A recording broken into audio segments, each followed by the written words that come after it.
You're listening to a Mamma Mia podcast. Mamma Mia acknowledges the traditional owners of land and waters that this podcast is recorded on.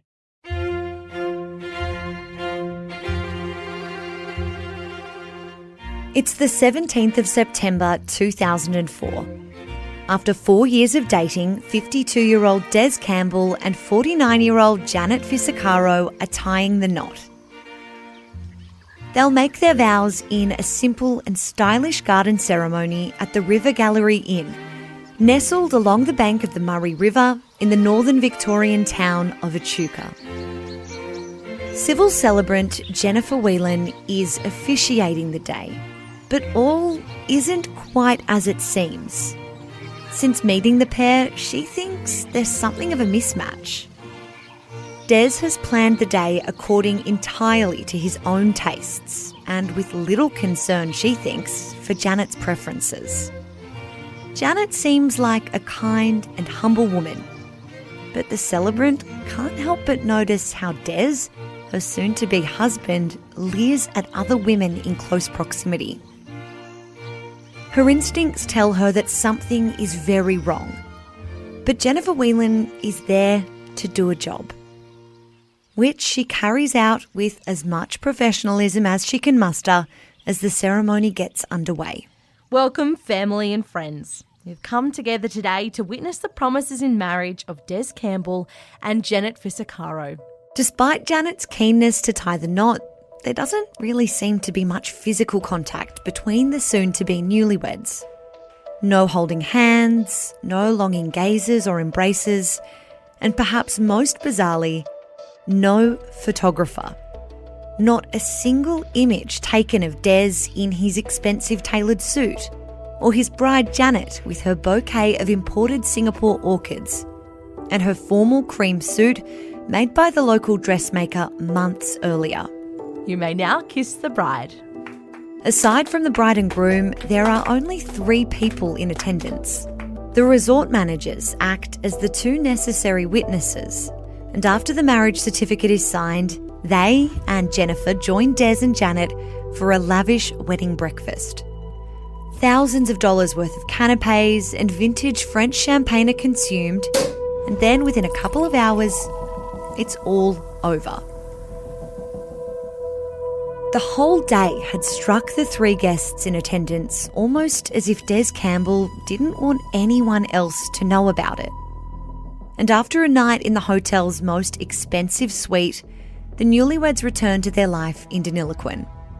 To separate houses and largely separate lives. But Des needed Janet to straighten a few things out before they could begin their next chapter. Priority number 1, that Janet sort out her extensive estate and her last will and testament to ensure that Des was a beneficiary and executor. Digging murderer Des Campbell will spend at least 24 years in jail for pushing his wife Janet off a cliff. The offender took the life of an outgoing, generous, warm-hearted and somewhat naive, middle-aged country woman as soon as it became clear that he had obtained as much financial advantage as he could from the relationship. The circumstances under which Janet Campbell met her death demonstrate the offender's sustained callousness towards her for nothing more than monetary gain.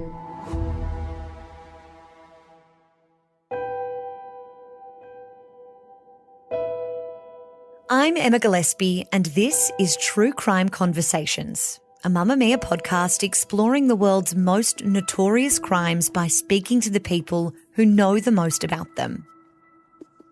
In 2010, Des Campbell was found guilty of murdering his wife, Janet Fisicaro. The pair had only been married 6 months when they embarked on a camping trip in the Royal National Park south of Sydney. A trip that sadly only Des would survive.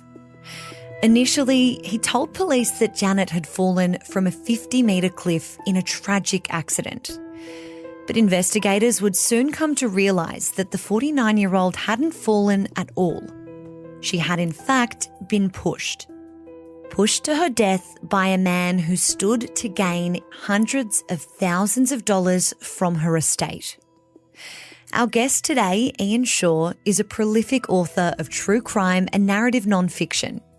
He's researched this case extensively and joins us today in the hopes of ensuring the world is made aware of Des Campbell's manipulations and the insidious subculture of exploitation that preys on vulnerable singles in the online dating community to this day.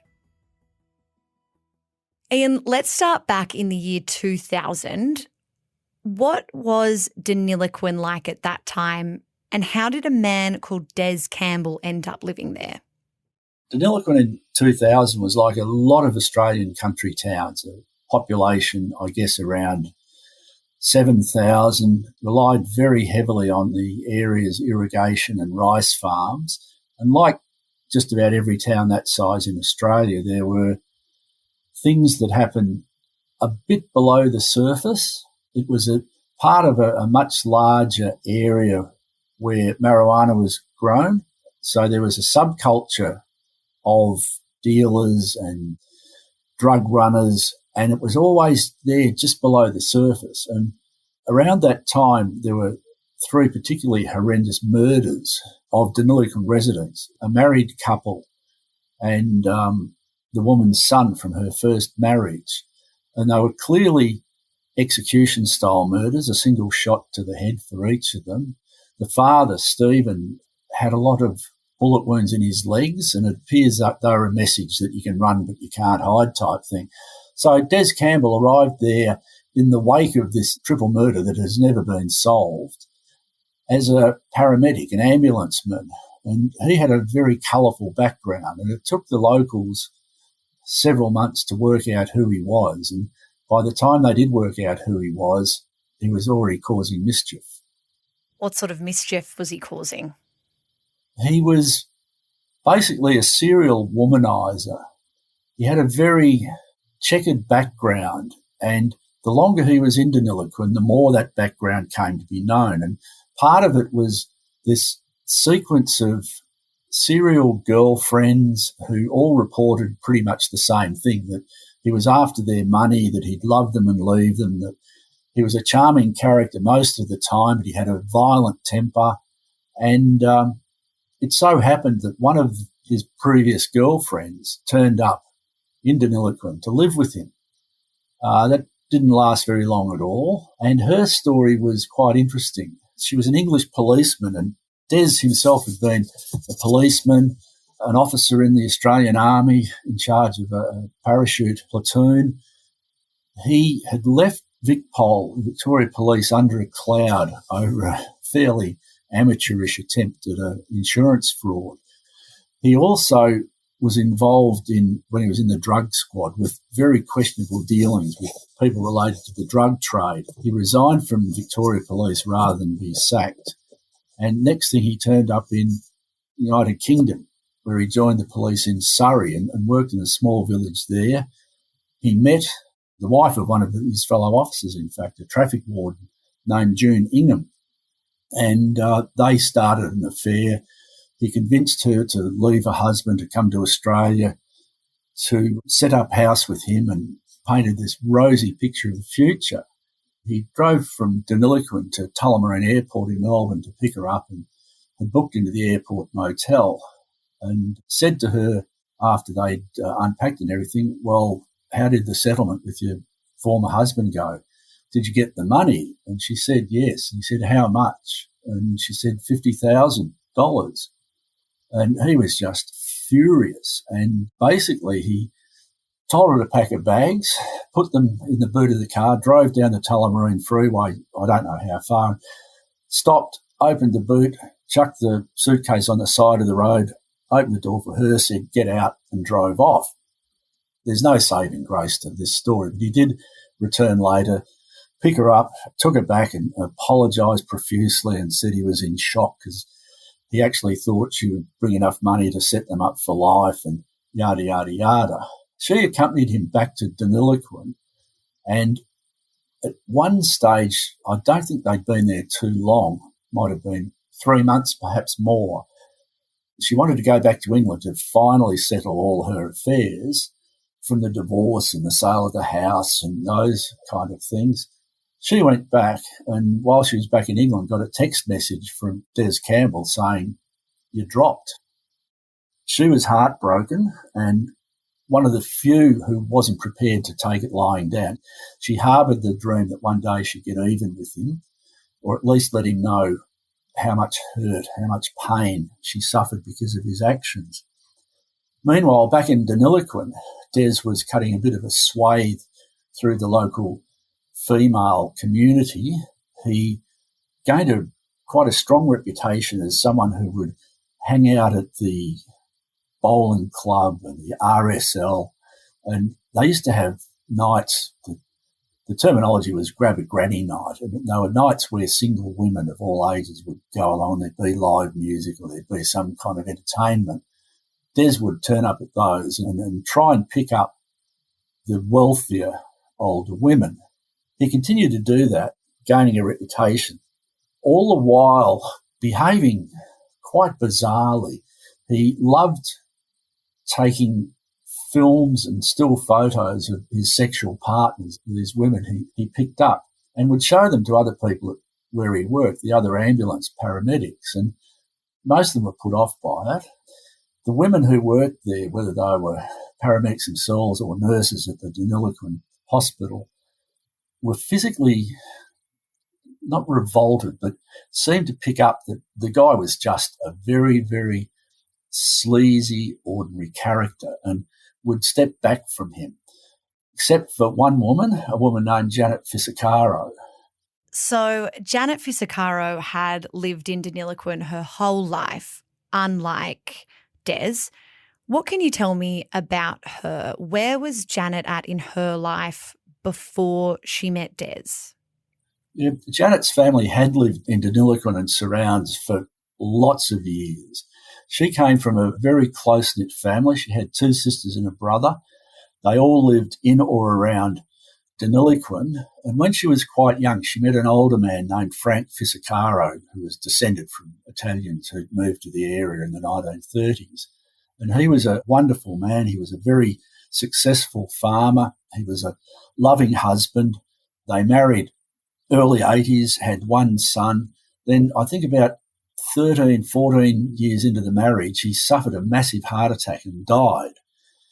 He left everything to Janet, and everything included a very productive farm and a house, and her son Stephen was too young to take over the farm. She had no interest in the farm herself or in farming herself, so she sold it and bought a home in Deniliquin. Where did the sale of the property leave her financially? The sale of the family property, the family farm, left Janet a very wealthy woman by standards 25 years ago. The property itself realised almost $800,000. There were other interests that Frank Fisicaro had that probably added another $100,000. So she was pretty much a millionaire after all the assets were disposed of. She used part of that money to buy a house in Deniliquin, moved into the new home with her son, and it was not far from her sisters, her brother, and particularly her mother, and she was very close to her mother. She worked at the Deniliquin hospital as a cleaning lady / clerical jack of all trades or Jill of all trades. And while she was there, she met Des Campbell. I suspect she'd heard others talking about him and his behaviour, but he paid particular attention to her. Not when people were around. He always made certain it was just the two of them. And eventually she found herself falling in love with Des, which was precisely what he wanted. So while Des still had other girlfriends, he managed to convince Janet that she was the one and that they should spend the rest of their life together. What drew them, to each other? Was it purely this financial motivation for Des? And what about for Janet? Was there a genuine romantic connection? How did she feel about him? Janet fell in love with Des. Since the death of her husband, she'd not fallen into despair or anything, but she's just been very, very lonely. Family's one thing, but a life partner is something else. And when Des came along and paid attention to her and complimented her and brought her small gifts, it was, for her, a kind of reawakening of, I guess, the passions she'd had earlier in her life. Des knew who she was. Des knew how much she was worth. And by this stage, Des had always had a liking for the high life. For instance, while he was dating Janet, he took a former girlfriend down to Melbourne for a weekend where they stayed at the Windsor Hotel, and the bill for the alcohol alone for the Saturday evening meal was over $1,000. So he liked spending money big. Unfortunately, he did not earn that kind of money. He saw Janet as probably the best chance he had to re-establish himself financially, that if he could marry her, share a life with her, he'd have access to the best part of it, at least $500,000 if they split it down the middle. But he'd have access to her wealth, which would support him. And he'd never had any trouble at all convincing one woman that she was the one in his life, all the while seeing girl after woman after girl. So for Des, Janet was a very, very desirable target. For Janet, Des was a potential love in her life. Where did that high roller sort of taste and behaviour come from with Des? Why was it that he was this guy who could blow $1,000 on a dinner and was seemingly obsessed with finding a woman to bankroll this lifestyle? My reading of Des is that he always felt he was better than those around him, but he equally always felt that his superiority wasn't recognised by most people or rewarded by those in a position to reward him. When he was a Victorian policeman, he was bone lazy. He cut every corner he could. When he was in the drug squad, he took money from drug deals. He took drugs from drug dealers to sell them to fund a lifestyle that he believed his intellect and his achievements entitled him to. Now, objectively, he was badly wrong, but he wasn't the first and won't be the last person to think the world owes me something because I'm who I am. The potential windfall from Janet, and as I said, she was one of many lovers he'd had over the years, but the potential windfall from Janet was far in excess of anything he'd seen before, hence his determination to pursue her. Her family were aware of the rumours. They didn't know that Janet and Des were an item until Janet chose to introduce him to them at a family function at her home one night, and they were all aghast. He made no effort whatsoever to either interact with them or, more tellingly, to interact with her. And the family felt embarrassed for her more than anything. Is that anecdote indicative of what we know their relationship was like? How did Des treat her? How did he speak of Janet to others? Des did not want people to know that he was having an affair, a liaison with Janet. And whenever anyone asked him about rumours that he was seeing her, he would use really derogatory terms. Whereas to her, he would say, "You're the love of my life, you're the light of my life, we need to be together." But he was always very aware of physical appearance of women of all ages, and he wanted to be seen as a handsome man about town who could basically pick up any woman he chose, particularly the attractive ones. With his assessment of Janet being that she was not attractive, and that was a very, very subjective assessment, he didn't want to be associated with her because he felt she was below the standards that he'd set for himself. So whenever he was asked about her, the replies were always derogatory and quite petty and harmful. In contrast to Des, Janet's been described as a really kind person, wouldn't hurt a fly. What can you tell me about her personality? I've spoken to people who knew Janet, including her family, and she was one of those ladies that is just a joy to be around. She takes an interest in people, in what they're doing. To some, she may have been a bit over inquisitive, but it was never, she didn't pry. She was genuinely interested in how other people coping with their lives. One of the anecdotes I heard was that if she walked down the street in Deniliquin, not a particularly big town, and she lived close to the main street, she walked down the main street to buy something. She would stop at every shop between where she was heading for and home just to call in and see how people were going. She was loved by her family and loved by a lot of people she worked with. The only consistent criticism I heard of her was that she was a bit naive and too trusting, particularly in her dealings with Des. She wasn't manipulated by other people. She had a very good family network. She had a very good lawyer. She had a very good financial advisor. But when it came to Des, she had a massive blind spot, which he identified and which he manipulated. Is that the theme throughout the stories of the women that Des has tried to manipulate or scam, that there's this sort of blind spot for the women who fall for him, that there's this naivety? How is it that he is able to convince these women to trust him? To begin with, he's a tall man. He's a handsome man. He's a man that dresses well, that knows that he makes a good first impression, and he really utilises that and uses it to put himself in a dominant position in the relationship. Early on in all the relationships he has, he showers affection on the object of his attentions. He sends little notes. He will buy flowers and chocolates and champagne.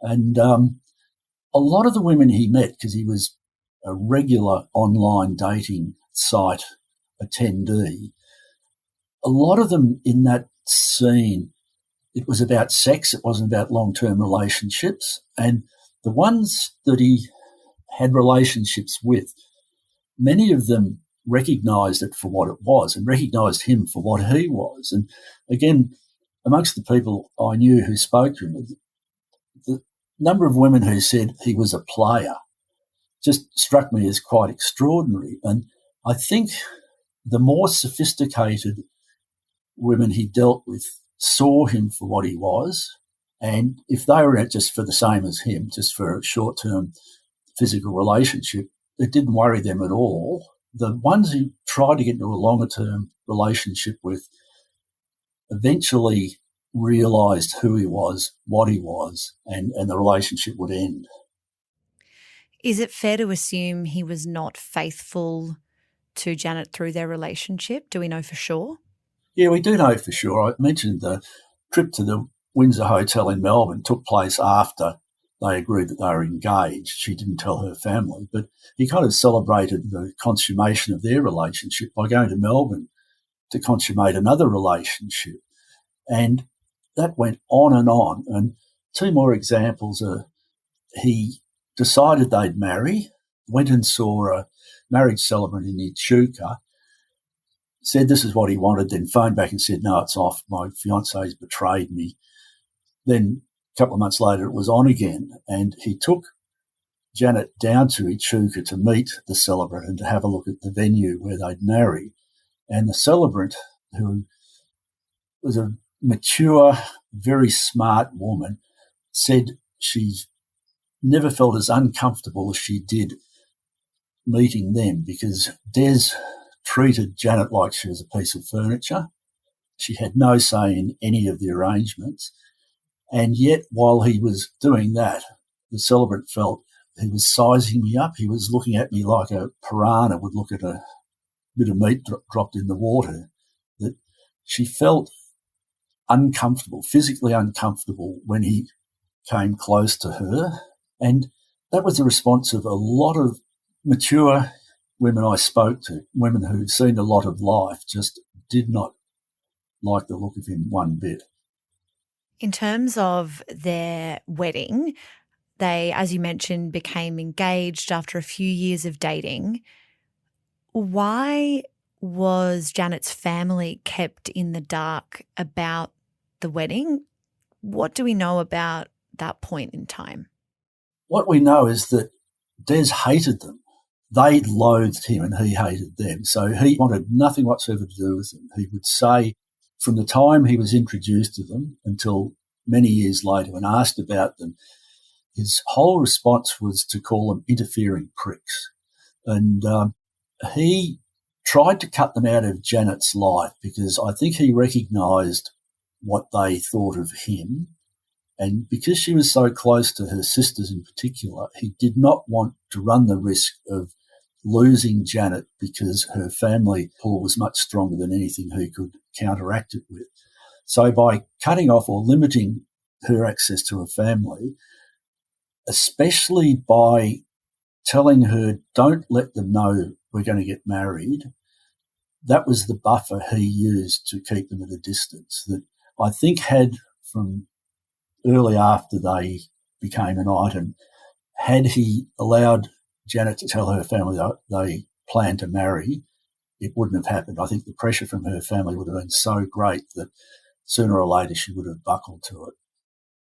So by the time Des and Janet are married, whether or not their relationship has the blessing of Janet's family, they are now, legally bound together.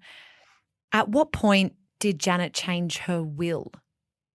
Her original will she changed after Frank died, and I suspect before she became intimate with Des, changed it to leave everything to her son Stephen. Then after they married, she changed it again to basically leave half to her son and half to Des. The financial advisor and lawyer got together a bit on that. They had their own suspicions about Des and what he wanted from Janet and advised her, yes, you can do that, but why don't you set the first $100,000 in your will aside for your son and then divide the rest of the will 50-50. So put up $100,000 so Stephen's looked after right from the start, and then they can both have half the estate. And she agreed to that. It was a bit of a victory for her family. Her family actually still didn't know until that happened. Even her financial advisor and lawyer didn't know that she married Des, and they were very, very concerned, I think is probably the best word. Where was Stephen in all of this, Janet's son? Did Des ever show any interest in maybe connecting with him, playing the role of a father figure as his stepfather? No, Des had no time for him at all, and it was a feeling that was rescinded by the usual, teenagers who get sulky about everything. Stephen was very close to his father and his mother, and I think was very, very aggrieved at Des stepping into his mother's life. I'm not certain he was old enough to recognise the kind of sinister nature of Des's interests, but he was old enough to understand that this was a man that was taking his mother away from him, and he wasn't comfortable with that at all. Stephen had very, very few and minor interactions with Des, because once they were married, Des moved on to another level in his planning. And what he wanted to do was, okay, the family don't know we're married, but we're in Deniliquin. He wanted to get Janet away from her family, which meant taking her away from Deniliquin. And he did that by applying for and being granted a transfer with the New South Wales Ambulance Service to Helensburgh, halfway between Sydney and Wollongong on the Princess Highway. Janet and Des had been largely living apart after that transfer came through. Is that correct? Yeah, Des pretty much went straight up to Sydney, but he'd convinced Janet that that's where their future was. He'd also convinced her that what they should do is sell everything they had in Deniliquin to buy something nice up around where he'd be working. And it was an idea that Janet went along with. They went up to Helensburgh for a weekend and went to an estate agent there. And Des had already spoken to her about what they were looking for. And she'd selected two properties for them to look at, two properties that fitted the description of what Des said he wanted. One was at Helensburgh on the new development on the outskirts of town. It was a fairly new home, and it was floor-to-ceiling windows across the back, so it was full of light and airy. The owners had put a nice swimming pool in just off the veranda at the back, and Janet at the time said to the estate agent, look, this is just heavenly. I could live here forever. It had views, it had everything. The second one was at a place called Otford, which is just down the road from Helensburgh, and it was a bush block. It was basically a double block, still quite heavily timbered, with a multi-level home on it. Nice home, modern home, but it was surrounded by forests. You couldn't see the neighbours' homes because of the trees. And in fact, you couldn't see the road it was built on because of the trees. Now, after they'd seen both of them, Des said to the estate agent, a woman named Marilyn, we'll take the second one, we'll take the Otford property. There was no discussions with Janet, there was no negotiating. Even though, and Marilyn had told Des this, the price that they were asking for the Otford property was probably a bit over what it should have been. Des didn't bat an eyelid. We'll take it.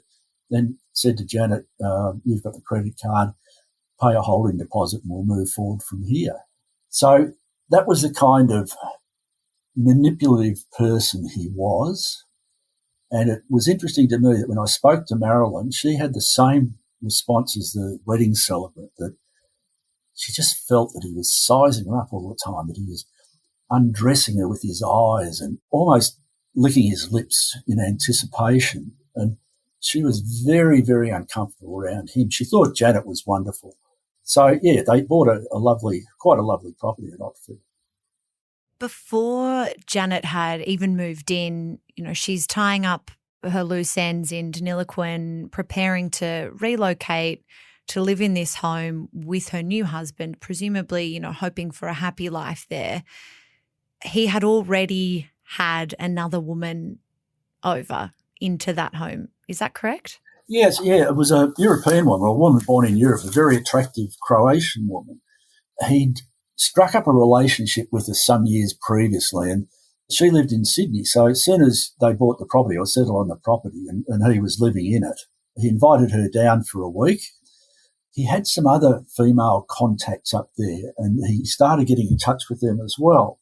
I remember one of the stories was Des told Janet that he couldn't come down to Deniliquin because his brother in Victoria had been in a bad accident, was in a coma, and he had to go down to Victoria to spend time with his family down there. And Janet, all concerned and naive, said, oh, yes, Des, do what you have to do. What Des did was went away with the Croatian girl to the central coast of New South Wales, where her family had a holiday house, and spent the weekend and a bit with her there. But at the same time as he was seeing her, he was rekindling a relationship with a former nurse that he hadn't seen for 20 years. And he was saying to her, I think, you and I should get together at some stage. And she was married, he was married, but again, there was never any mention of other relationships. That another consistent theme through all of this is the women that Des was with were not aware that he was married, that he had been married, that he had a daughter from his first marriage, that he was seeing other women. He was very protective of his privacy. He would tell them, do not ever try and contact me at work. If we need to speak, I will initiate that conversation. He would snap at any woman who suggested, well, I'd like to get in touch with you, I'd like to do this, I'd like that to happen. It will not happen. I will determine how our relationship develops. And it was that coercive control. He was just a serial seducer and a serial manipulator of women. You're listening to True Crime Conversations with me, Emma Gillespie. I'm speaking with author Ian Shaw about the murder of Janet Fisicaro.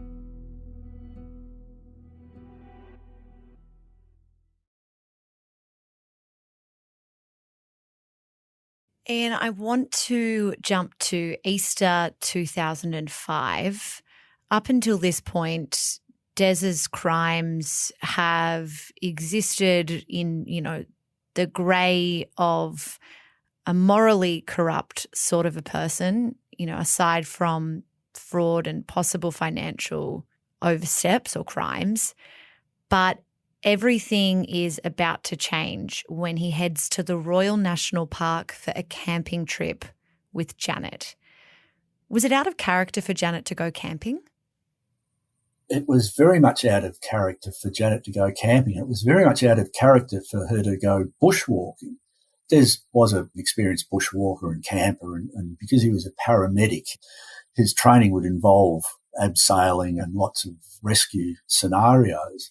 But early in the year, he'd bought a two-man tent and 2 sleeping bags, and an emergency beacon, things that didn't really fit in with the lifestyle that he'd been living or the lifestyle that he told people he expected to live. Over the New Year period of 2005, he'd invited lots of people to come and stay with him before Janet moved down to Otford.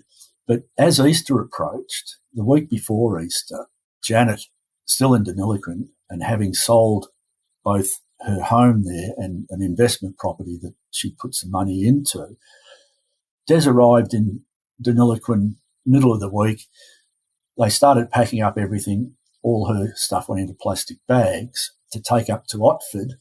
The night before they left, Janet contacted her family, her mother in particular, and I think one of her sisters and perhaps her brother were having dinner at her mother's place, to tell them that A, I'm married to Des Campbell, and B, we're going to Sydney tomorrow because we're going to live in Sydney. So total bolt from the blue. That was the week before Easter. They'd been in their new home together. Des had been there for 4 months. Janet arrived, and 4 days after they arrived, Des said, we're going on a camping trip this weekend. And it was the Easter weekend. Thursday we'll head off. There's a beautiful campsite in the Royal National Park, which was about 5 kilometres from where they lived. I've got a tent. We'll take some supplies. You'll love it. There's a campsite with superb views. It's got showers. It's got toilets. It's got barbecues. We'll have the time of our lives there. And that seems to be how he described it to her, because that was how she described the opportunity to members of the family when she told them, that's what we're doing. They, after the phone call, were just amazed that she'd never shown any interest in camping. She'd never shown any interest in bushwalking. The walking track they were going on ran alongside some very steep cliffs down to the edge of the ocean there. She was afraid of heights, so it just didn't ring true. Now, they headed out mid-afternoon on what should have been about an hour and a half, perhaps, hike to a nice little camping spot, but they didn't get there. Des said Janet felt tired. She was struggling a bit because there were steep sections, and out of concern for her, because he was fairly fit or very fit, he said, I picked a spot where we could camp. It was away from the track, but it was in amongst a small little clump of trees and shrubs. It was about 15 metres or so from the edge of the cliffs, but it was sheltered and it was private. And he said, so we went over there, I put the tent up, we watched the sun go down, we had a meal and a bottle of water. Then we decided we'd go to sleep and decide what we're going to do the next morning. That was Des's story. You mentioned the camping spot that they were supposed to head to, or that Janet thought they would be heading to, somewhere comfortable with a bathroom block, amenities, shower. What was the reality of the spot that did eventually get chosen? And how did Janet meet her demise? Des was perfectly correct when he claimed later that he chose a spot that was protected and private, because it was at least 100 metres across grasslands with shrubs to a copse of trees overlooking or just on the edge of the cliff. He went on to say that they went to bed early, and shortly afterwards, and couldn't have been dark for too long, He said, Janet said, I need to go to the toilet. So she went outside and he said, I was just in there drifting off to sleep. And he thought he heard something that sounded like, or oh, and then nothing. And after a while, a minute, perhaps he thought, there's something wrong here. So he said he got out of the tent and looked around and went towards the edge of the cliff and couldn't see her anywhere and thought, I bet she's fallen off. He'd taken in his backpack a length of rope, ostensibly to practice his abseiling. So he said he went along the edge of the cliff till he could find a spot where he could climb down, and then went along the rock ledge at the bottom of the cliff, and right below where they'd camped, he found her body wedged between two large rocks, and he said she was dead. And he said, at first I thought she was alive, but then when I got closer and saw the terrible wounds, I realised she was dead. He said the waves were starting to break towards where the body was. So he said, I had the emergency beacon with me, coincidentally. So I activated the beacon and then sat there trying to protect her body from the waves. Now, the beacon was activated, so all these things are recorded at about 7:30 in the evening. But because it was an outdated model that he hadn't paid a lot for, it took quite a while for the emergency services to react to this beacon being activated. In fact, it wasn't until close to 10:30 that a rescue helicopter arrived with their searchlight, spotted Des and the body of Janet, winched the body and Des back up and flew to St George Hospital, where she was pronounced dead on arrival. Des was full of mea culpas and, oh, my life is over, oh, misery me. Some of those, like an ambulance driver and an attendant, thought it was a bit over the top. But the police who arrived to take a statement not long afterwards thought he is pretty upset. Left it at that. Janet's body was held at the hospital. Des was given a lift home in an ambulance. The ambulance driver thought he was sometimes really sad and other times not so sad. And one other time made the statement, apropos of absolutely nothing, I guess I'll have to sell the house now. So that was Janet's demise. She died from massive injuries. She had severe head injuries, a lot of fractures and a lot of internal injuries. She would have died very quickly. There's no joy in any of this story, but she would have died quickly. At what point did police start to suspect that Des was lying, that it wasn't perhaps that Janet had met a terrible accident trying to go to the bathroom in the dark, but in fact that he may have pushed her? I think the very next day, the afternoon, he was interviewed by police, by detectives, and again he was crying, he was blaming himself, and it was just a little bit too over the top for the detectives. They thought, yeah, look, newlyweds, you would be upset, but it's beyond grief. It's almost overacting. And in fact, the chaplain from the ambulance service came down to visit Des twice in the next 3 days, and he didn't think he was overacting. He thought he was a man just so totally destroyed by grief that he couldn't function properly.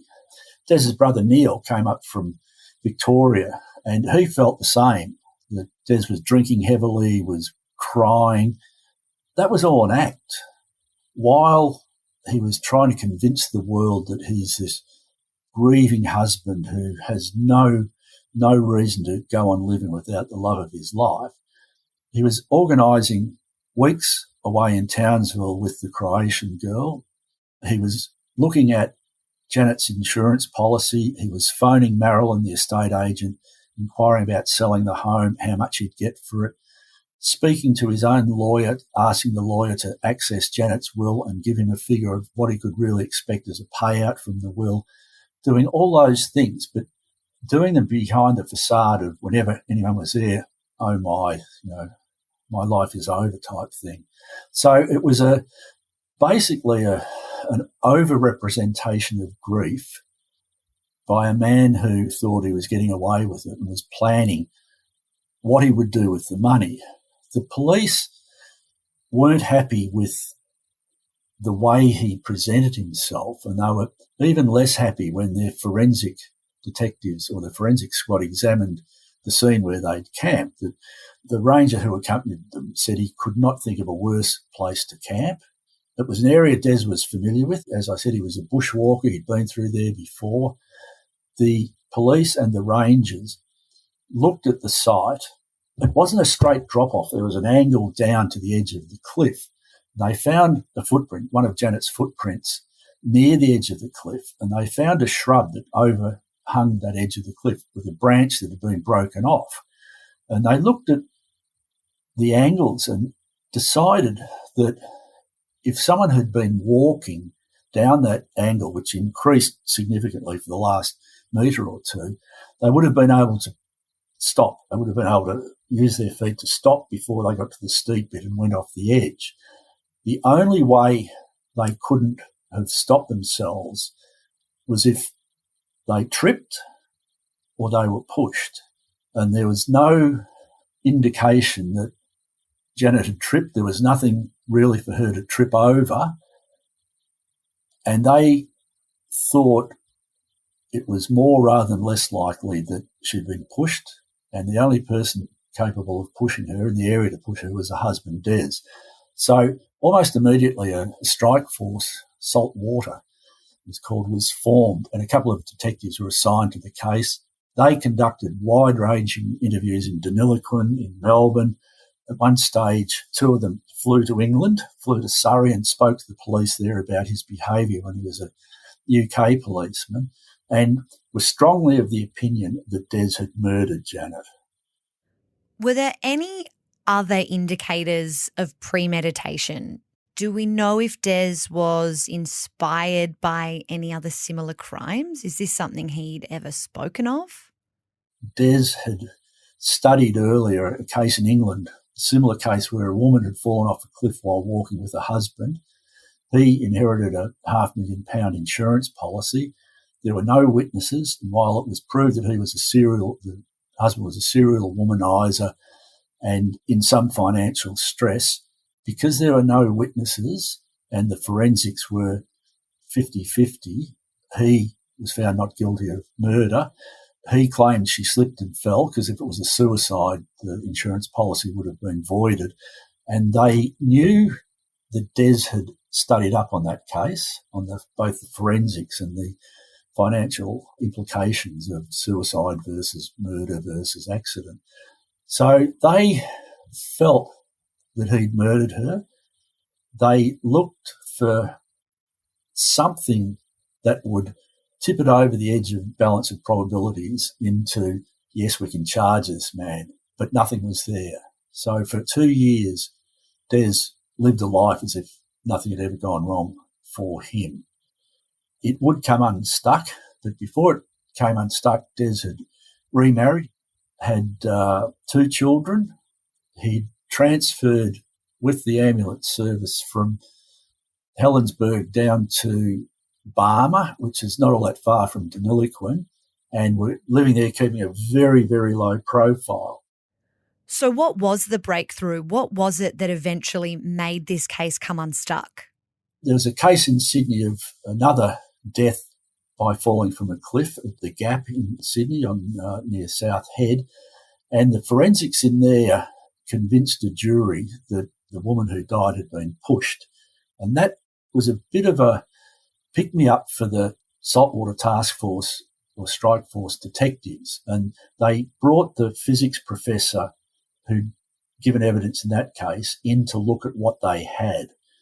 And he was very, very strongly of the opinion that Janet had been pushed. While that was bubbling away, an inquest into her death was held. And at the inquest, her family gave evidence. There was forensic evidence from the police. There was specialist evidence. There was evidence from the marriage celebrant, from the estate agent, from his next-door neighbour that painted a very unsavoury picture of Des. The post-mortem had shown bruises on her upper arms that appeared to be, the pathologist said, where a very strong man has held her tightly by the top of her arms, and the supposition was he then pushed her down this increasingly steep slope. They identified a point of no return where if she hadn't stopped by this point, she couldn't stop at all. And it was maybe 3 or 4 metres short of the edge of the cliff. And her footprint was just before the point of no return. So it looked like she'd jammed her foot down to try and stop. And he'd pushed her so hard and judged it so professionally that once he pushed her with that force, she was always going off the edge of the cliff. The inquest was terminated early with the coroner finding that there was a person of interest who could be found liable of charges based on the evidence presented. Again, nothing happened for, I guess it'd be another 18 months, 2 years. Then in October 2009, Des was formally charged with the murder of Janet Campbell. I want to focus on Janet's family for a second. How were they over this time? Did they have suspicions? Was it when Des skipped out on Janet's funeral that their concerns really ramped up? Yes, I think the family suspected the moment they learnt that Janet had died that she'd been killed by Des. They were not sophisticated in terms of understanding police procedures, coronial procedures, the way the law works in New South Wales and elsewhere. And they, I think, believed right from the start, Des murdered our sister, our daughter, our sister. The police will find that out and he will be charged. The fact that Des wanted her body cremated immediately with no one but himself and an old army friend at the funeral or at the cremation, when the family learnt of that, the family had to be notified, and they just said, no, she'll be buried in Deniliquin. And as she was buried in the same grave as her first husband, Frank Fisicaro.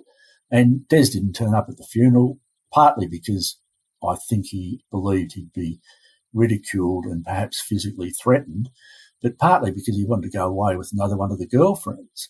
So the family had their suspicions all along that he was after Janet for her money, but equally they believed that Janet would see through that and come to her senses. And even though she'd sold the places in Deniliquin, the family firmly believed that within, they thought, 3 to 6 months, she'd see through Des, say, I'm not living with you, I'm not living this kind of life, and return to Deniliquin.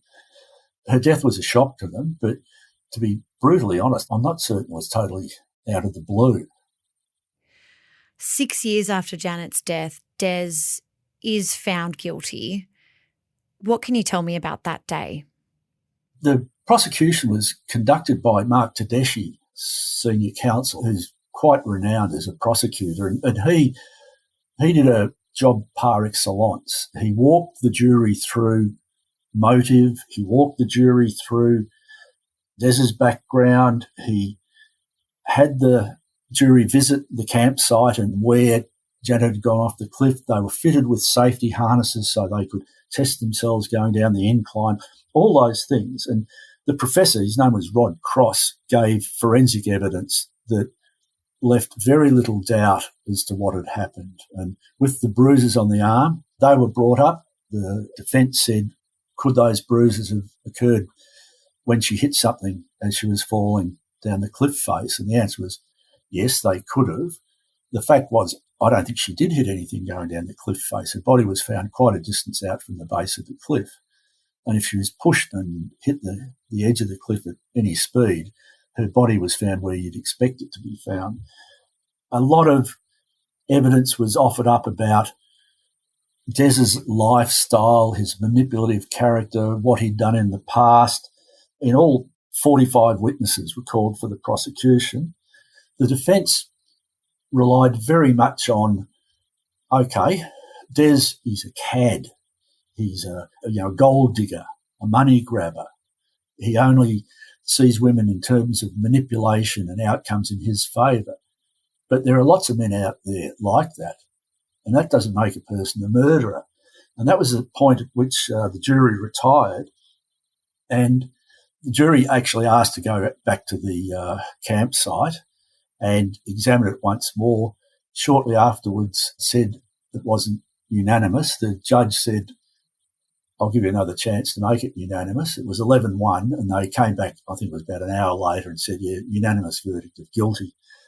Summing up, the judge gave Des character assessment that was 100% accurate, that he was an ogre. He was a person who viewed the world through the prism of self-interest, self-benefit. He was amoral rather than immoral, that he had no real morality attached to it. It was all about himself. And then proceeded to sentence him to life imprisonment with a minimum of 24 years to be followed by 9 years on parole. Now, Des was born in 1958. He was sentenced in 2010. So basically, if he comes out, he'll be a very old man. Did he ever show any remorse? No. Des would not show remorse over anything. Like I said, he's amoral rather than immoral. I suspect on a spectrum, the psychiatric disorders spectrum, he'd probably fit the profile of a sociopath, a narcissistic sociopath. I'd probably characterise him best as that.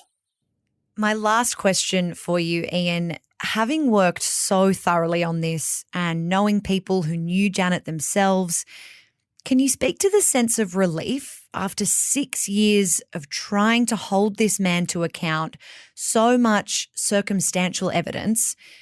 Was there a huge sense of relief when justice was eventually served? I think there was a sense of relief, but it was tinged by, I think it was her brother Kevin summed it up by saying, we're here outside the courtroom. He's going away for the rest of his life. We'll walk away from here, but Janet won't. We'll never see her again. So, yes, it was relief that justice had been done and had been seen to be done. It vindicated their belief from the time they met Des. But, the tragedy of it all was a perfectly normal, ordinary, compassionate, caring woman died so an extremely manipulative man could live the kind of life that he believed he was entitled to. So I think at the back of everyone's minds was that fact that, yes, he's gone, he won't be coming back, but she's gone forever. So, it was one of those bittersweet moments.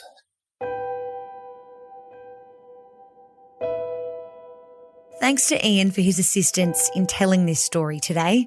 And if you'd like to learn more about his books or hear his previous True Crime Conversations episode about Melbourne's Brownout Strangler, you'll find links in our episode descriptions. And while you have your favourite podcast app open, make sure you're following True Crime Conversations so you'll know every time a new episode drops.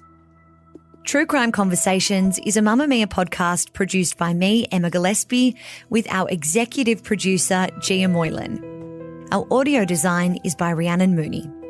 Thank you so much for listening to today's ep. I'll be back next week with another True Crime Conversation.